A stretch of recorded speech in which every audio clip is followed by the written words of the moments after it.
మన చుట్టూ ఎన్నో వార్తలు వినిపిస్తుంటాయి. కానీ కొన్ని కథలు మాత్రం మన గుండెను తాకుతాయి, మనకు స్ఫూర్తినిస్తాయి. ఈరోజు మనం తెలుసుకోబోయే కథ కూడా అలాంటిదే. విజయనగరం జిల్లా జాడవారి కొత్తవలస గ్రామానికి చెందిన ఇంటర్ విద్యార్థి రాజాపు సిద్ధు. అతడు తయారు చేసిన బ్యాటరీ సైకిల్ ఇప్పుడు రాష్ట్రాన్ని ఎంతగానో ఆకర్షిస్తోంది. తెలివి కోసం డిగ్రీ అవసరం లేదు, దృష్టి ఉంటే దారి కనిపిస్తుంది. సిద్ధు సాధారణ గ్రామీణ నేపథ్యానికి చెందిన ఇంటర్మీడియట్ విద్యార్థి. కాలేజీ చాలా దూరంగా ఉండడంతో ప్రయాణం కోసం రోజు కష్టపడాల్సి వచ్చేది. ఆ సమయంలో అతని మనసులో ఒక ఆలోచన తట్టింది. ఎందుకు ఒక బ్యాటరీ సైకిల్ తయారు చేయకూడదు? సాధారణంగా ఈ ఆలోచన చాలామందికి వచ్చి పోతుంది, కానీ సిద్ధు ఆ ఆలోచనను ఆచరణలోకి తెచ్చాడు. తక్కువ ఖర్చుతో పాత భాగాలను ఉపయోగించి ఓ చిన్న డిజైన్తో మొదలుపెట్టాడు.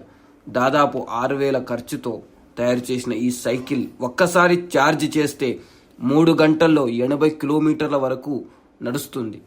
ఇది సోషల్ మీడియా ద్వారా వైరల్ కావడం మొదలైంది. ఒక్క ఆవిష్కరణకు మొదటి అడ్డంకి నమ్మకం లేని మనసే. ఈ విషయం రాష్ట్ర ఉప ముఖ్యమంత్రి శ్రీ పవన్ కళ్యాణ్ గారి వద్దకు వెళ్ళింది. సిద్ధు చేసిన పని చూసి ఆయన ఆశ్చర్యపోయారు. వెంటనే మంగళగిరిలోని క్యాంపు కార్యాలయానికి అతన్ని పిలిపించి స్వయంగా సైకిల్ మీద ప్రయాణించి చూశారు. సిద్ధు రూపొందించిన గ్రాసరీ గురు అనే వాట్సాప్ బ్రోచర్ను కూడా పవన్ గారు చూసి ప్రత్యేకంగా మెచ్చుకున్నారు. యువతలోని చురుకుదనం, ఆవిష్కరణకు అండగా నిలుస్తానని వారు చెప్పుకొచ్చారు. సిద్ధు ఆలోచనలకు పదును పెట్టాలనే ఉద్దేశంతో ₹1,00,000 ప్రోత్సాహకంగా ప్రకటించారు. ప్రతిభ ఎక్కడి నుంచైనా రావచ్చు, అవసరం అన్నదే అవకాశాన్ని సృష్టిస్తుంది. సిద్ధు వంటి యువతకు సరైన మార్గనిర్దేశం, ప్రోత్సాహం లభిస్తే ఎన్నో సాంకేతిక విజ్ఞానాలు గ్రామాల నుండి పుట్టుకొస్తాయి. పవన్ కళ్యాణ్ గారు సైకిల్ మీద స్వయంగా సిద్ధును కూర్చోబెట్టుకొని నడిపిన దృశ్యం ఆ కుర్రాడి కలను నిజం చేసిన రోజు అది. కష్టాల్లో పుట్టిన ఆవిష్కరణలే సమాజాన్ని ముందుకు నడిపిస్తాయి. ఈ తరం యువతరం కూడా ఇలాంటి వాళ్ళ నుంచి స్ఫూర్తి పొందాలని నేను ఆశిస్తున్నాను. ఈ కథను చూసి మనం ఎంతో నేర్చుకోవాల్సిన విషయం ఉంది. మనకెదురయ్యే సమస్యలే అవకాశాల మార్గమవుతాయి. ఒక్క ప్రయత్నం చాలు, దారులు తానే తెరుచుకుంటాయి.